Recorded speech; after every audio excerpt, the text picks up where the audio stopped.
Hello, Philippines, and welcome to the World News Jam right here on DZRJ and RJ TV. My name is Eric Lecain, and I am joined, as always, with Lolly Tolentino. We're here to talk about interesting stories that are going on around the world, some of the cool stuff that happened this week. How are you doing, Lolly Tolentino? Well, I'm very much alive, Eric, and you know, today is our Independence Day, so I am independent today.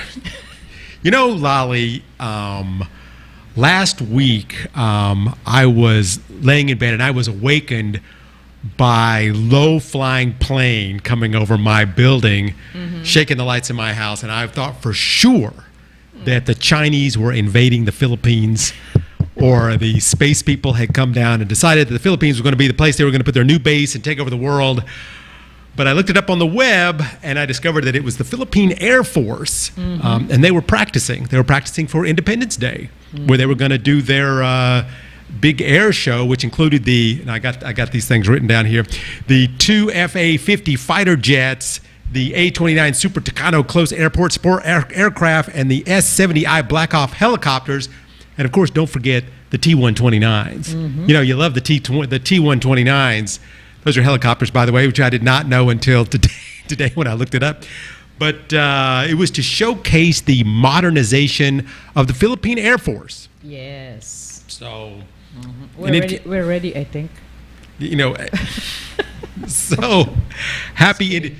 You know, for anybody out there who may not be up on their Philippine history, the original Independence Day was June 12th, 1898. Yes. When the Philippines won its freedom from the 300-year rule of the Spanish. Of course, they had the help of the United States, but, you know, after helping the Philippines, the United States kind of took over after they made a deal with the Spanish to pay them $20 million for the Philippines.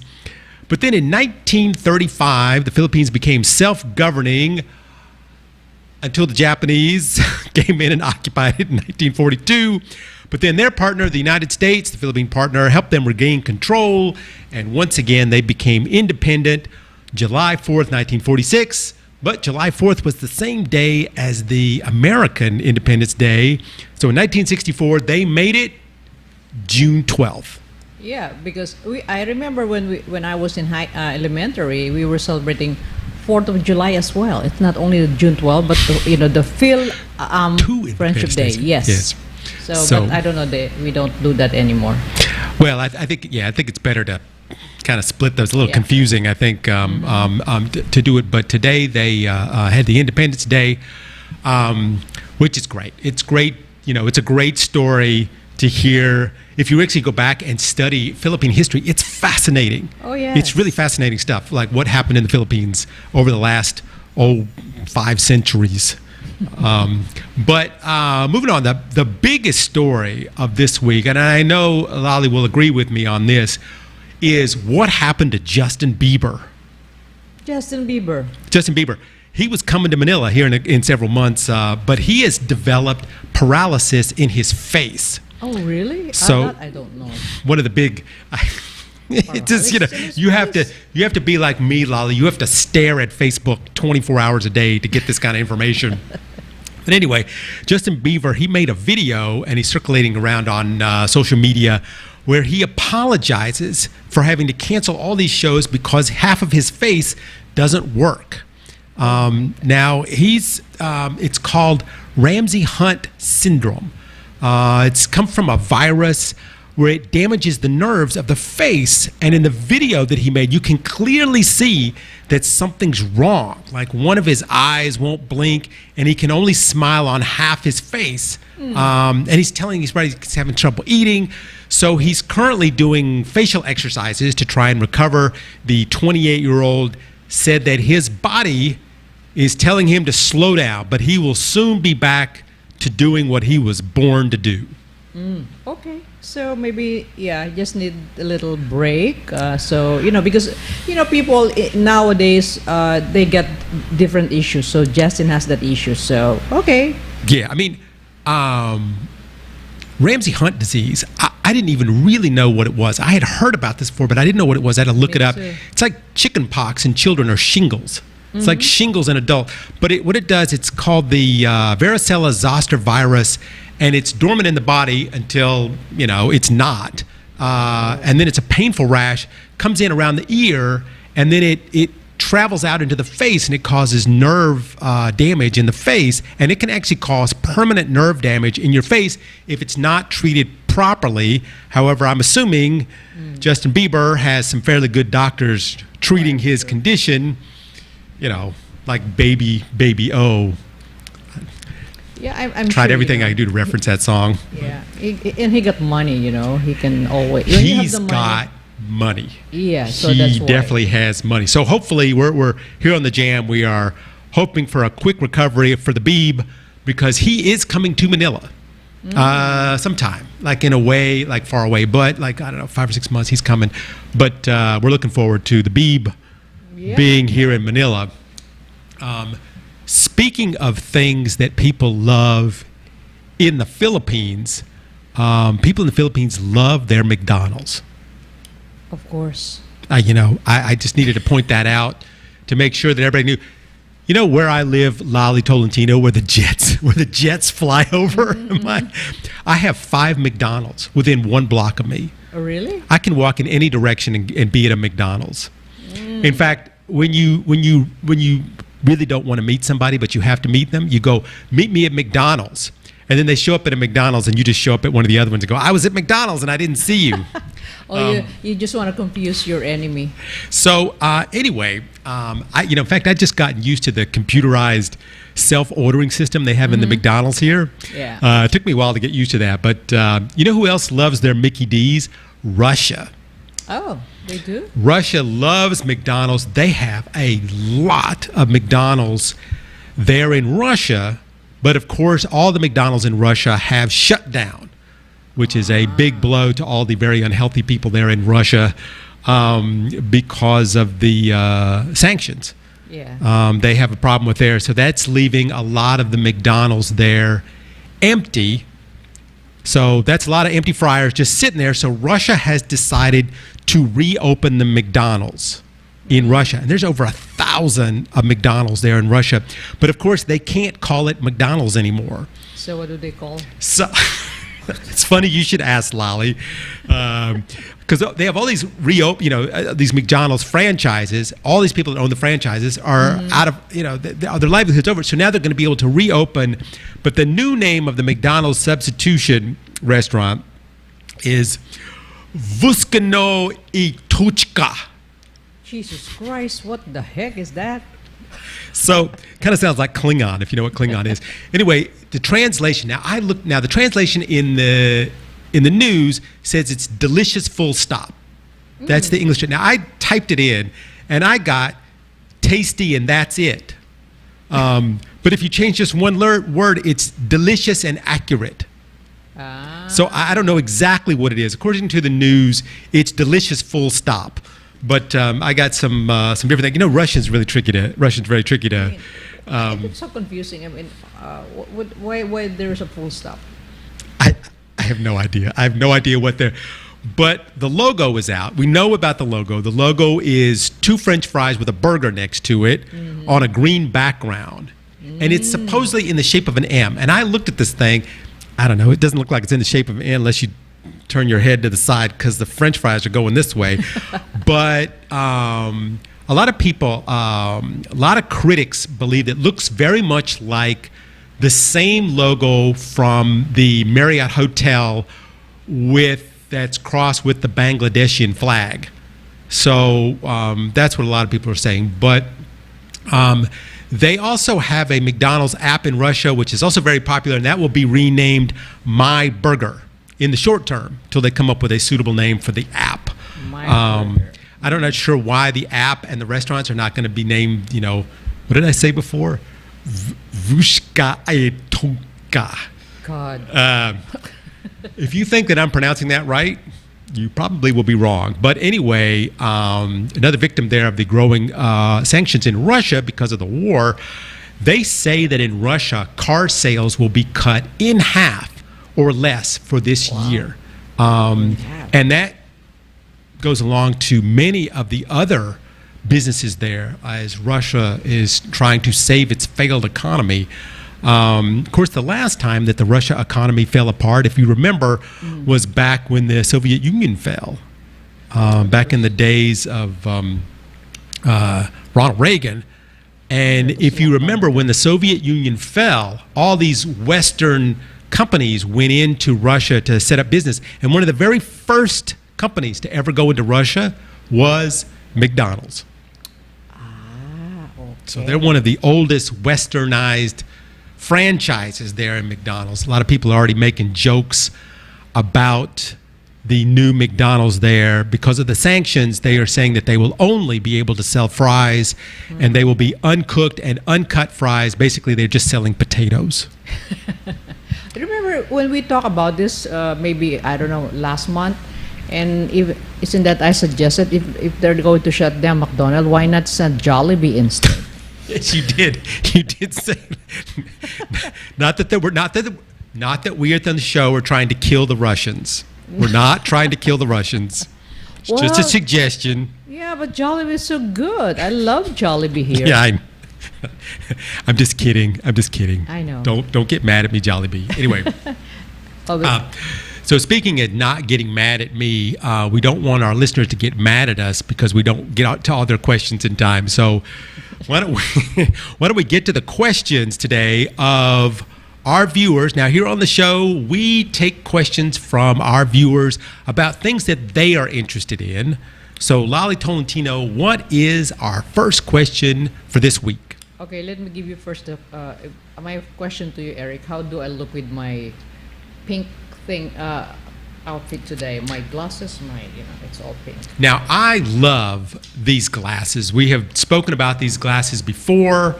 I've missed these glasses because they have been on vacation for a long time. So I'm glad to welcome back the pink glasses to our show. Welcome back. All right, thank you. Pink glasses that Lolly Tolentino is wearing today with her pink shirt. Yeah, look at me. I mean, I look gorgeous. Supermodel. Anyway. Okay, let's go now to Josie Opasik. Okay, what happened now to El Salvador after adopting Bitcoin as legal tender? Is it helping them, especially the sovereign debt? Remember we did this story, how long ago? What was it, a couple of months ago? Yeah. And I said when they decided to make Bitcoin their currency, I said that this might be a bad idea. Because if you own a small store, what do? So you set it up so people can come into your store and pay with Bitcoin on their phones. But once you get all this, now this is the problem. Once you get all the technical glitches and everything, get everything all set up there in the store, then you got to get people to use it. And the problem is, there's a lot of problems now. I've been following this story because I find it so fascinating, that store owners there in El Salvador are having more complaints than actual sales because of the technical problems that they're having as we knew they would, as Bitcoin being your currency. People are constantly having issues with the software. But for those that are doing well with the software, the owners of the companies that finally have it worked out and they got it working, they got people that can come in. But the problem is the value of Bitcoin.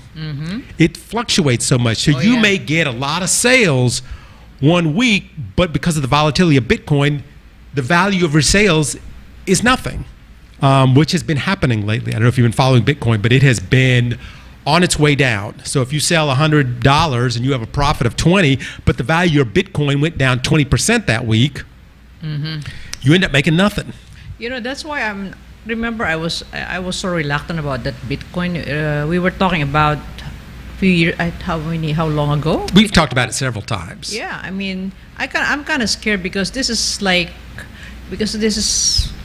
something that I don't really trust at all. I don't know, because we said even before that, how are we going to protect our money just in case? It is a tricky thing, and I am the first one to say I know people that have become millionaires with Bitcoin, but to make it your country's currency, to make it the main country in the currency. And the problem they're having in El Salvador right now is people are trying to revert back to cash because it's not working like they thought that it would. And when the president did this crazy scheme there, he promised everybody in the country that they would wean themselves off the U.S. dollar, that they would not be, slaves to the U.S. dollar, and they would be able to lower these high remittance fees that they're getting because they're using U.S. dollars for remittance. And if they did this, everybody in the country would be rich. So they claimed that by, I think it was January in the country, 4 million people had Bitcoin accounts. Now, that may have been true. However, a survey released by the Chamber of Commerce said that 86% of the businesses in El Salvador have never done one single transaction with Bitcoin. Oh. So, people keep asking that question. Why did the president even do this? They have been trying to get the ATM set up so people can get money in and out with the Bitcoin accounts. But even that has been a technical nightmare. And the other problem that they're having in El Salvador is almost 70% of the people in El Salvador. Think about this. El Salvador, they are poorer than the Philippines, and 70% of the people in El Salvador don't even have a bank account. So how are they going to make a currency that's on your phone? I don't know. See if I remember. 70% don't have a bank account. Most old people don't even own a smartphone there, which is a requirement to be able to use Bitcoin. Yeah. Most of the places in El Salvador don't even have internet. So they say that exactly half the country, 50% of the country, is not online in any way. Well. So, do you think it's going to work? I understand what he was trying to do, that, they thought they could do that. But the other thing, too, is, Lolly, if you have a Bitcoin account, which I have a Bitcoin account, and for all those people out there that have one, you know that you have a public key and you have a private key. Well, the public key in El Salvador is the country.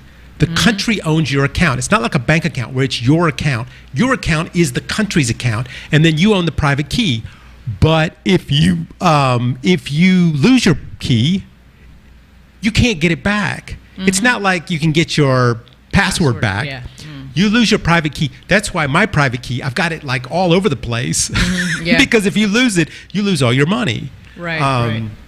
So I think this is, going back to what was the question again? Did Alvasor, there's sovereign debt. Yeah. That was the question. Is it like helping their? So the problem is that with you have the amount of debt that El Salvador does. Now, El Salvador is a poor country, very poor country. If you miss a payment,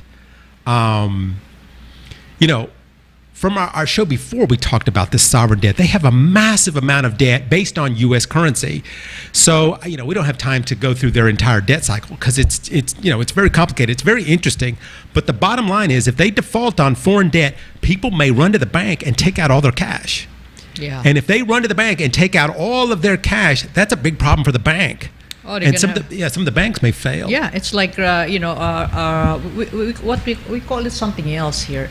When the bank they're gonna run something, there's a word run. When people go and take out all the money, then what does the country have to do? They have to go into their reserves, and they have to reserves to keep the banks afloat. But if they go into the reserves in El Salvador because they don't have many, the country could just run out of money. And what's going to happen if the country runs out of money and their currency is Bitcoin? Yeah.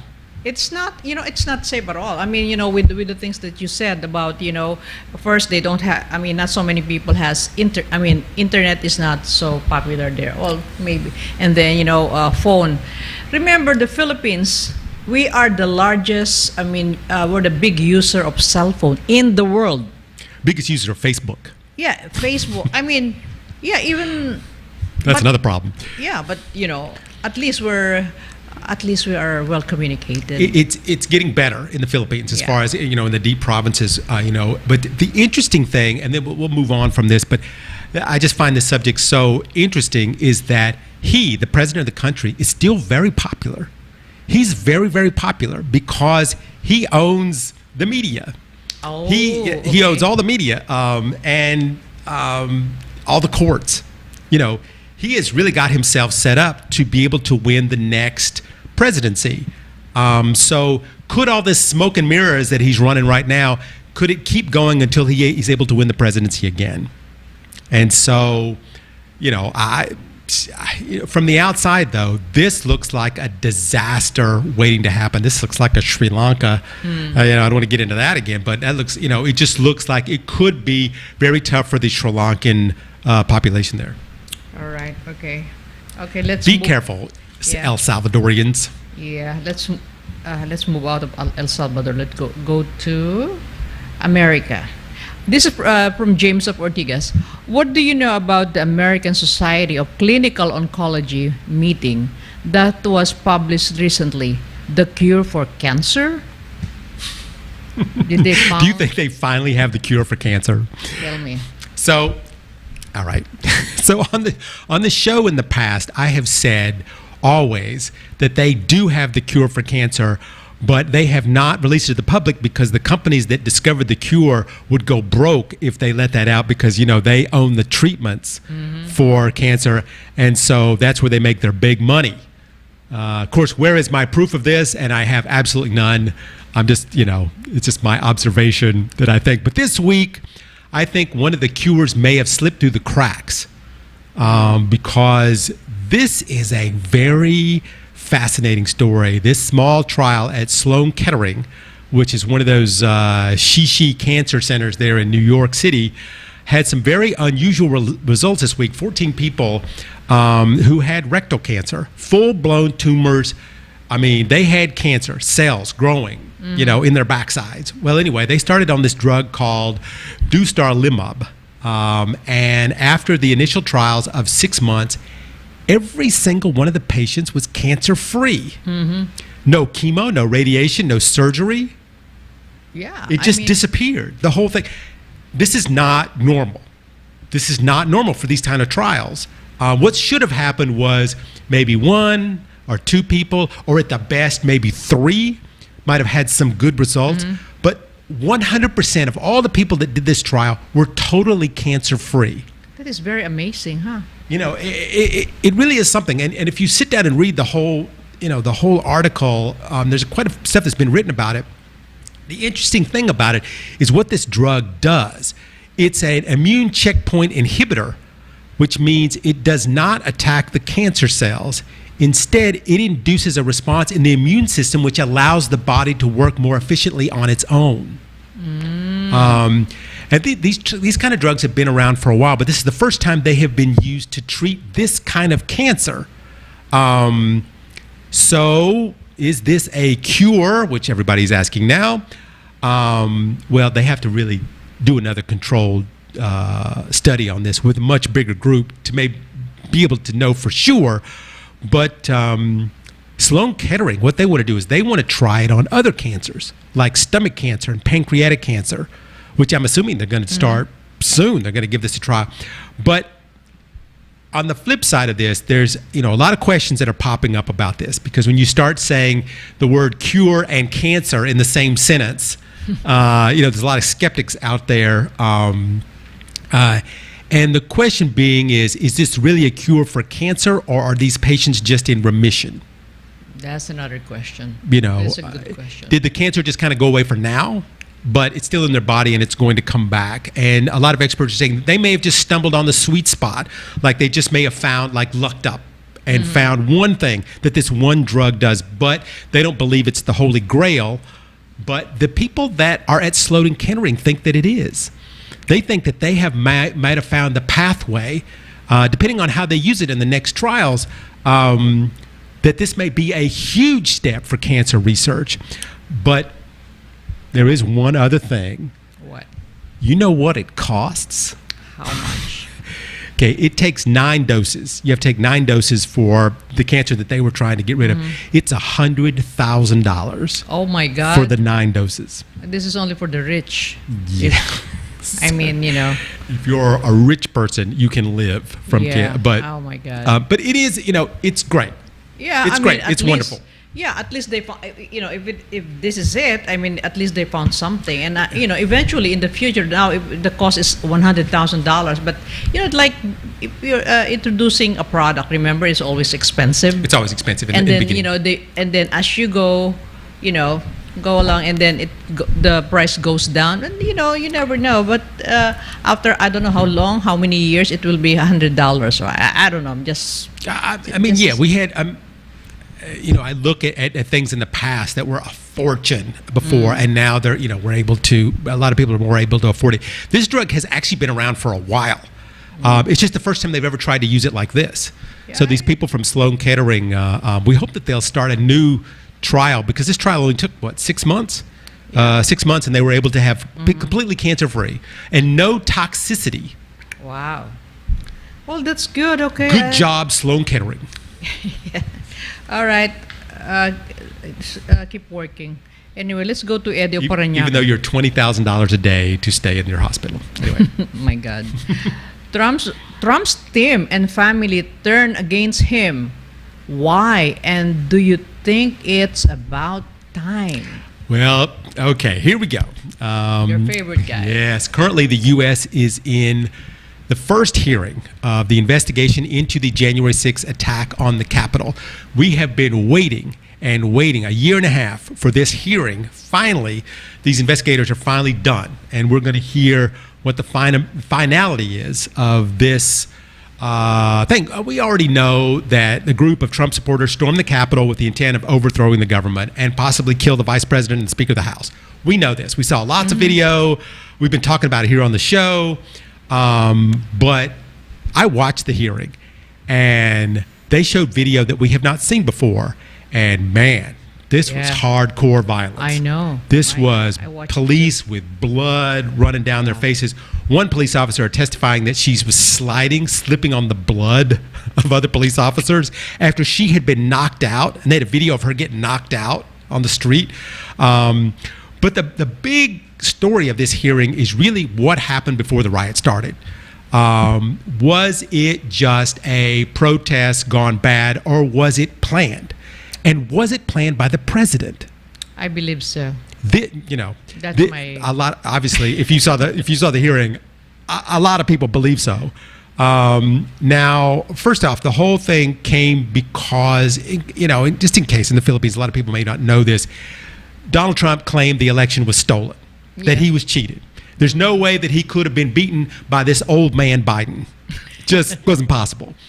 Republicans have investigated this election. There is no proof so far of widespread fraud. But Trump will not take no for an answer. And he pushed his DOJ, Bill Barr, to change the law, allowing him to overturn the election. But the DOJ said that this fraud conspiracy was BS. He didn't say BS. He said another word, which I can't say. But he said that the election was fair and that there was no widespread fraud. And this is Bill Barr. Bill Barr saying this, which is basically Trump's right-hand man, telling him. So this is where the answer to the question that the person asked comes in, because during the investigation, Trump's own daughter, Ivanka Trump, was asked if she believed what Bill Barr was saying. Did she believe that the election was completely fair? And she said yes. Which she means she did not believe her father and the so-called big lie that he was pushing. And as it turns out, a lot of people in the inner circle of Trump also did not believe the election was stolen. And one of the most interesting details is that his own daughter, Ivanka, said that people in the Oval Office were asking her father to call off the attack, and he refused to do it. In fact, people kept asking him. And one of the key elements was from the White House that people said that Trump was enjoying watching the attack on the Capitol, and that his own congressmen in the Capitol were calling him in the White House saying, "You got to call this off. We're your guys. We're going to get killed." There's several people that got killed already. So, yesterday, Trump, what did Trump say about his daughter yesterday? He said that, his daughter's only saying this out of respect for Bill Barr. Really? But I think, honestly, Ivanka's worried about herself. Of course. She's worried about how she's going to perceive. She's never going to get invited to another party. Yeah, that's why she has to say something, which is, I think she believes. The interesting thing about this, as we start to see this thing unfold, we're starting to see that this protest was not a protest. It was a pre-planned attack that came because of the outcome of an election. Yeah, the very first time I saw it, my own opinion, when I saw it, I said, wow, this is, you cannot just go to one place to do that. And we're talking about Capitol, United States. Yeah, it's where Congress, they came in to kill people. They were saying that that's where they were coming in to do. And the thing here's the thing is, people say, oh, you're crazy. But there's so many Republicans. People keep saying, "Oh no, it was not planned. It was just a bunch of rowdy people. It was a bunch of rowdy people that came in and got out of hand." But Republicans were telling Trump, "Hey, listen, we're going to help you with this, but you got to give us a pardon. You got to pardon us before we do this, in case we get in trouble for doing this." That means that they knew they were about to commit a crime. And I think that is one of the key elements that's coming out. And we saw this stuff, these videos that they showed on Thursday. 2,000 people stormed the Capitol.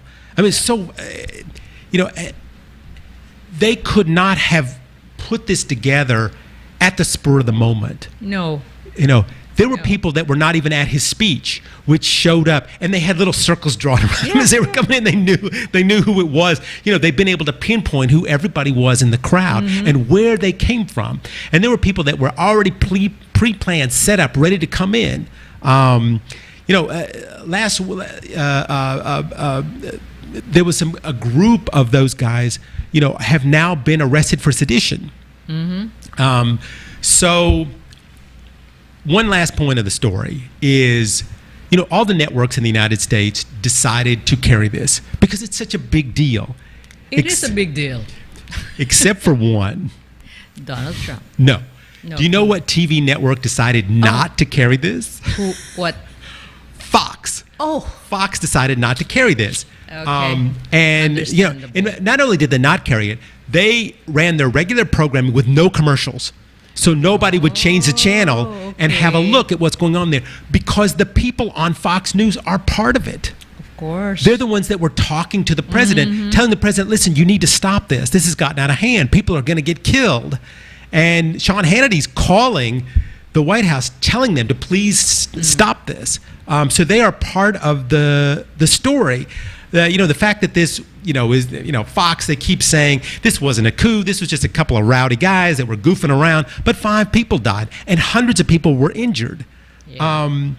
So I don't think that this was just a couple of guys hanging around.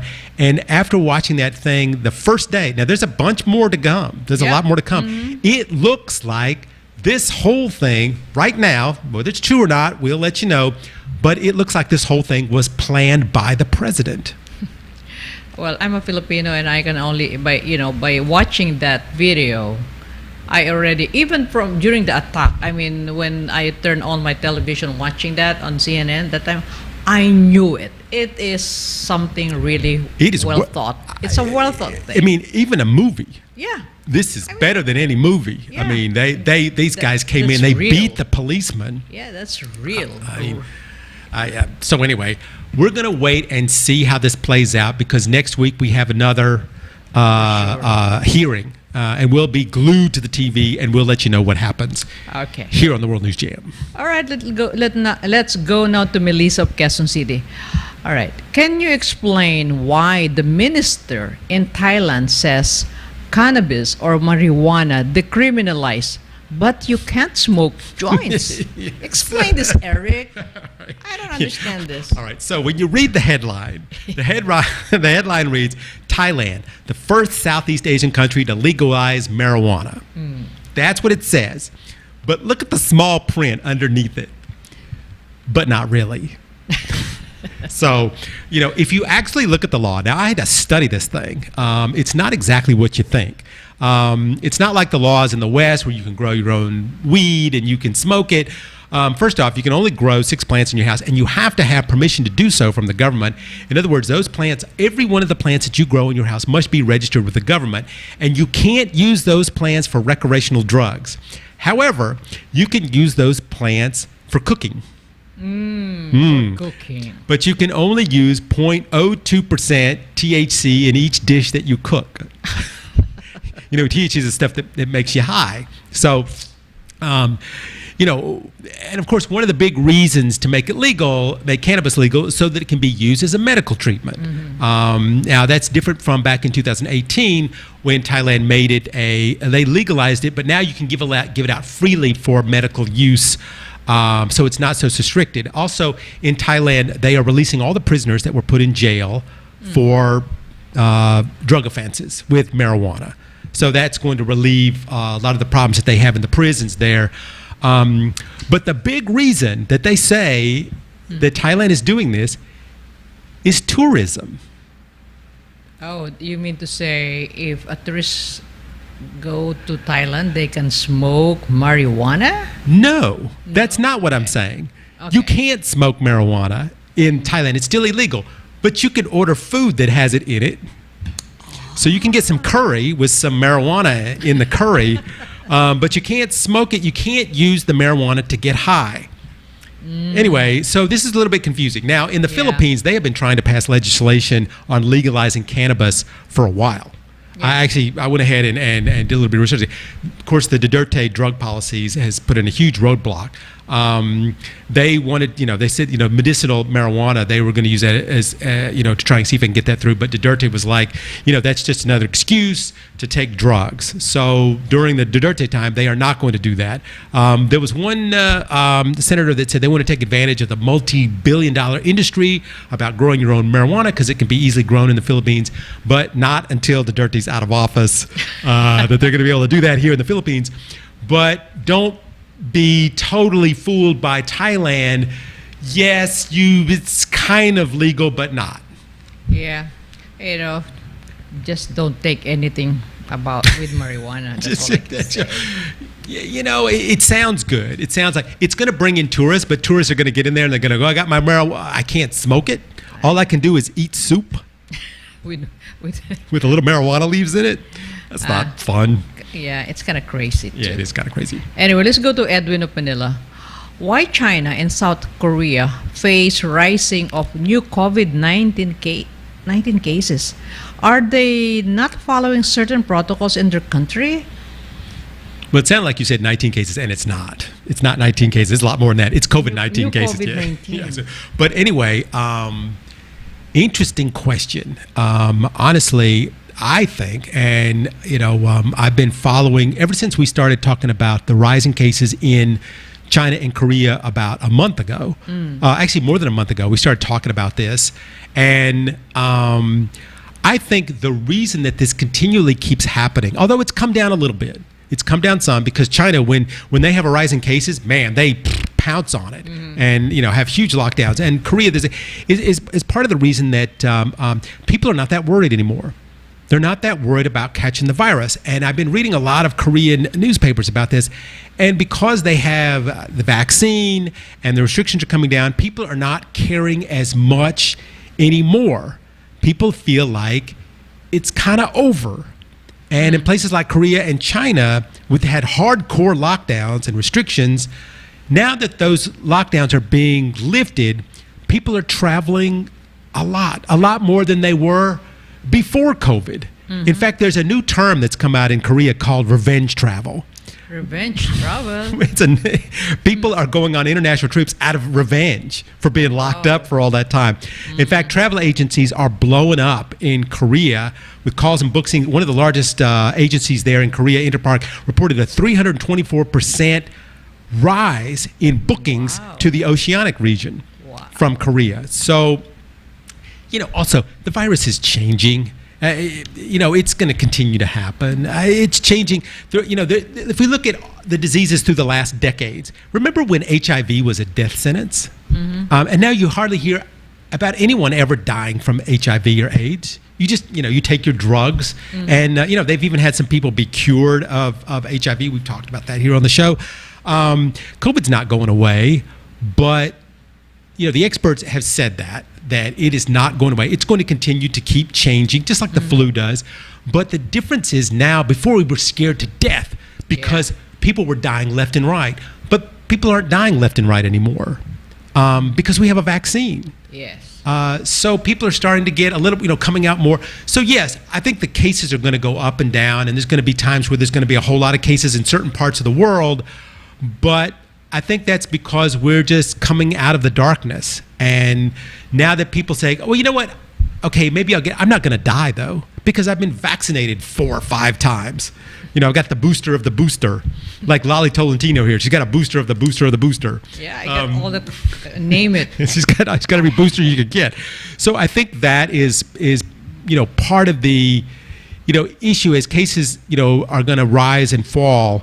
I think people will get sick, but it's just that it's not going to be a death sentence like it was before. Yeah, I believe so. Just really because of the vaccine, and they're still trying to discover more medicine, to avoid this and keeping your immune system really strong. And try to be. They came. What was it? 2 months ago, they had a pill. They're working on a pill. They had another type of vaccine like 2 weeks ago that came out. A vaccine we only have to take one. And then you're done. So they're going to continue to keep developing this thing now that they've figured it out. But I know that we're going to start seeing, even the Philippines, we're probably going to start, at one point we're going to see rise in cases. But the difference being that we are not going to see a lot of people dying. Yeah, at least. Because I heard that in some hospital now here in Manila, they don't have much really cases of COVID, but the patient they have other disease. Yeah. I mean, name it, they have it, but not really COVID. You know how many people have died of COVID in the Philippines recently? How many? None. Oh, see? Yeah, we haven't actually had, according to what the WHO says, and I watch this thing every day, there have not been deaths related to COVID. Remember, Eric, before, I've been teasing you before why America has a lot of cases, and now you have over 1 million population. I mean, over 1 million deaths. 1 million deaths, now, not cases, deaths. I mean, yeah, and here in the Philippines, look, they've been laughing about, why are you still wearing the, what do you call this, the face shield before, and why are you still wearing that face mask, blah, blah, blah, and look at you, now we're laughing, like... As if, like a little kind of, look at us. You think we're each other stupid? This is something I could go on and on about for the next 2 hours. No, I don't want you to go on for 2 hours. We can continue, we continue to keep talking about the idiotic decisions that they made in the United States in regards to COVID. But I know, right? Okay. Let's go to Becky of Makati. Why is Britain economy is in bad shape, and if Prime Minister Boris will be removed, might help? Yeah, okay, first of all, the world's economy is in bad shape. Let's just go that. But British economy is in really bad shape. And first of all, Boris Johnson, one of our favorite guys here on the show to talk about. I love his hair. We love his hair. He had a vote of no confidence this past week levied against him. And he won the vote. Okay, he won the vote, but 41% of the British Parliament voted no confidence for Boris. Even though he won, there's that many people voted against him. And this is, after he was found guilty for breaking the law during the COVID, going to parties that were at the time were illegal. But even though Boris had won the vote, he still has lots of problems he has to deal with, just like the last few prime ministers. They also had votes of no confidence, and they also won their votes of no confidence, and they all resigned. They all eventually had to resign because on June 23rd coming up, there will be elections in Parliament, and some of the Boris supporters are going to lose those elections. And once that happens, Johnson's, he may be, even though he's able to stay, he may not have a party there to back him up, which means he will have no authority to do anything, which is part of the reason why Theresa May had to quit. And, if you're a prime minister with no power, And another problem that Boris has is the public doesn't like him. Not just because of the whole party thing and the fact that he lied about the party thing, but the hair thing was fun for a while, but it's over. We're done with that, and people, that's gotten old, and people want change in the UK because the UK is struggling, and they don't understand why the UK economy seems to be so much worse than the rest of the world. And the Labour Party is saying that Parliament has basically, the Johnson's group that's in power now has basically ignored their constituents as far as keeping Boris in power, and they claim that they have the answer to the British problems, that all the people are facing, and that the people have lost total faith in Boris Johnson. So, the vote was 148 to 212. And even though Boris won and he was all happy and everything about his win, still 148 of the British Parliament voted against him. And that's worse than Theresa May. Theresa May's vote was much better. And she had to leave. She only lasted 6 months after her vote of no confidence. So there's a lot of problems on the horizon for British people. Brexit, Northern Ireland, inflation, the worldwide recession. I mean, I can go on, but if Boris Johnson was gone, the Labour Party says they can fix it. They just need him out of there. So, who knows? Who knows? He says he's there to stay, that he won this thing and he's going to stay. But if his people get kicked out, he may be forced to resign. Well, and if that's the case, if he resign or if he will be out of the office, do you think it will really help? That we don't know. Because it depends who will take over. It's really hard to see, because if we look at the United States, COVID destroyed the economy there, and then once Donald Trump was kicked out, Biden came in, but he came in at the worst possible time. The economy was on a freaking spiral off a cliff, and now the economy in the United States is bad. And now they're talking about a worldwide recession.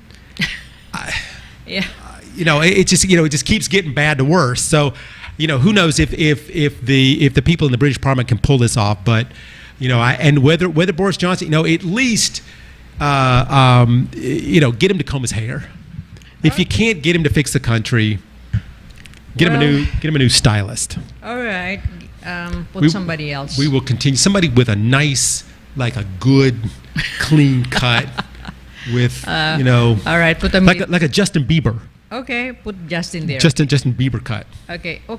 Let's push forward. Okay, Eric, let's relax a little bit with the next question. This is Mina from Antipolo. For 2022, what is the most expensive city in the world and why? Oh my goodness, the most expensive city in the world. Well, the new list came out, and it turns out that Makati. No, I'm just kidding. It's not Makati. It's Makati. It seems like it's Makati sometimes. It's Hong Kong. Yes. Hong Kong is once again the most expensive place to live in the world, based on rent, utilities, public transportation, milk. Everything there is just crazy expensive. It turns out Asia took 5, even 6 of the spots in the top 10 of most expensive places in the world. Tokyo, Shanghai, Guangzhou, Seoul. Tel Aviv, if you think Tel Aviv is an Asian country. No. Anyway, New York and London also in the top 10, of course, but most of the European cities have dropped in the ranking. The COVID virus, the war in the Ukraine, supply chain issues, it's a whole bunch of factors that are all being worked into this. But this is not the only list. There's actually, when this list came out this past week, there's actually other lists. There's a list that has Tel Aviv as the most expensive place in the world. Oh, yeah, I think we talked about it a few months ago. We did. Yeah. We talked about it. The cost of living in Tel Aviv went up 3.5% last year. Yeah. So, it's not necessarily the best city to live in. It's the most expensive city to live in. Yeah. Currently on the other side of that coin, Damascus in Syria, that's the cheapest place to live in the world right now, because who the heck would want to live? Who the heck would want to live there? Considering the problems that they're having in there. But Tehran in Iran, Tehran, they went up 50 places in the list, so they're becoming more expensive, and that has to do with the sanctions and the supply problems they're having there. It's becoming very, very expensive to live there in Iran. Do you know that Manila is the 78th most expensive place to live for expats in the world? 78th place. 78th place. That's nothing. But this is what you might not know, is that according to Mercer, Manila now ranks number 3 as the most expensive places to live in Southeast Asia. They rank the most expensive place, but has the lowest average salary of all major cities. Manila is the second highest as far as rents, coming in second to Singapore. That a one-bedroom in Manila is 56% higher than Kuala Lumpur, and 47% higher than Jakarta. Mm-hmm. So I found all these things out. You didn't think I was going to go this far with this question. That's what iPrice is saying. So if you're don't be shocked if you go in to check your rent. Yeah, I know. I mean, well, anyway. Okay, let's forget about those places for now.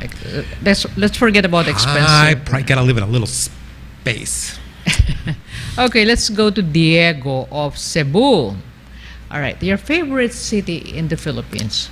That's okay, right. Governor Gwen Garcia of Cebu, new executive order about the face mask. Please explain. Is this okay now for people in Cebu?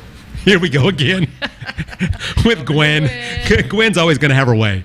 No matter what, she made an executive order that says that you don't have to wear a face mask outside.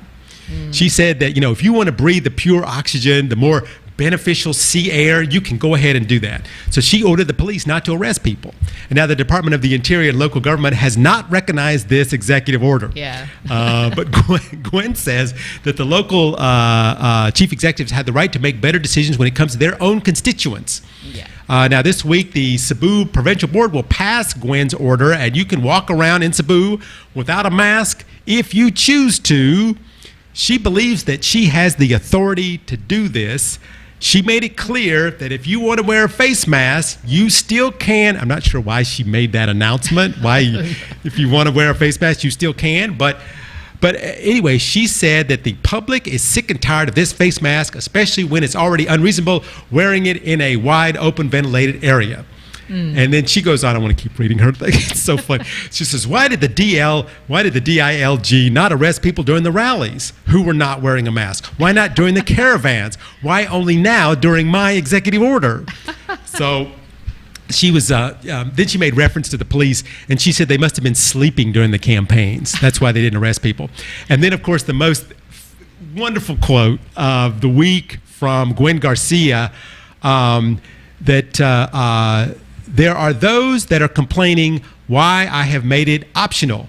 Because according to them, now, if we take off the face mask, their flat nose and their ugly face will now be revealed.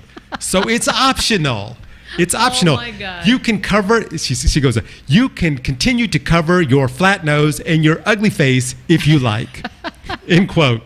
So in other words, Gwen is telling her critics, you don't need to show your ugly faces if you don't want to, but you have the option to now if you want to show your flat nose and your ugly face. But you know what? For me, wearing masks, you don't have to take it off. I mean, this is not the right time yet. I mean, I'm used to it already, and she's right. I mean, if you're ugly, if you think you're ugly, and if you think if you have bad breath, bad breath. That's great. Wear your face mask. If you're outside in Cebu, I have to say, a lot of times when I'm outside, I don't wear a mask. Oh, really? Yeah. I'm going to get arrested. Okay, I'm going to call the police there. But Gwen Garcia said I can show, but my nose is not flat.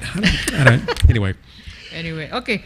All right, let's go to Jingle of Manila. Jingle is the name. All right. It's got a Christmas name. Yeah. What is the latest update of COVID cases in the Philippines, just in case people don't mind that COVID? Okay. What do you think, Mr. Lecain? Okay. Well, if you remember before, Philippines ranked dead last on the world's recovery index for COVID.